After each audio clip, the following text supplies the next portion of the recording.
Let's look at the exit polls, okay, which show us a lot of the keys to Scott Walker's victory. The published polls give us a few different things to look at. Number one, Walker held much of the vote that he received in 2010, while Tom Barrett actually did prevail, albeit narrowly, among new voters. It just wasn't enough to overcome Walker's support. So what does this tell us? Walker was very good at getting out the vote that was for him in 2010, and the recall effort was effective in mobilizing new voters who did support Barrett. It just wasn't enough to outweigh. He just didn't have the numbers there. Right. The new voters weren't enough for that margin to carry him to an overall victory. Right.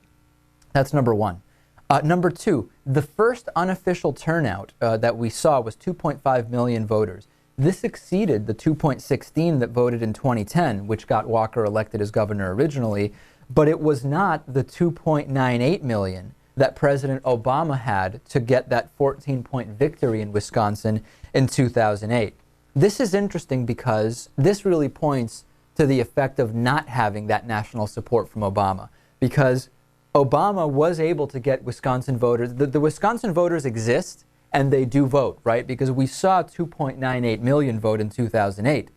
But almost 500,000 less people voted in this election than did in 2008, when the population was smaller in Wisconsin. Well, let that be a testament to the success of the Obama campaign.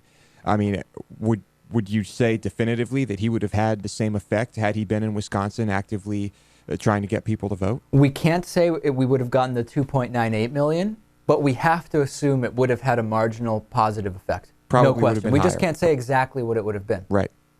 Okay.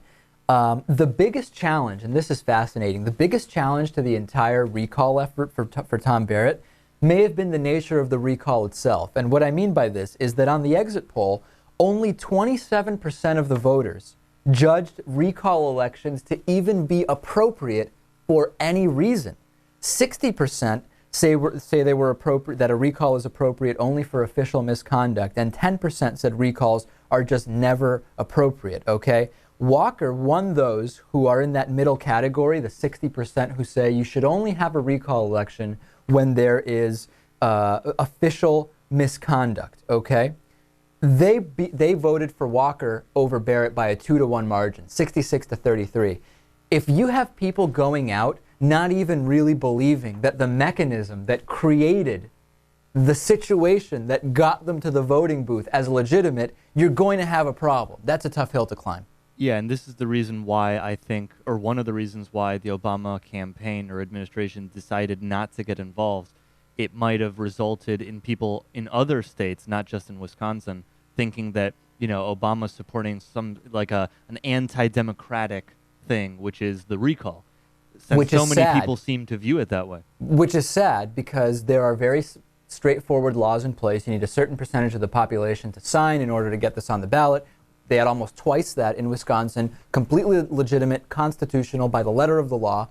But there is this perception, as we see here, that many people just don't see recall elections as a legitimate democratic mechanism. So it's possible that Obama wanted to distance himself from that. It's possible. I mean, we can't say for sure, but it's definitely a point to consider. Yeah, I So guess. I mean, you've always got your eyes on the next election, so who knows? that's what we have there.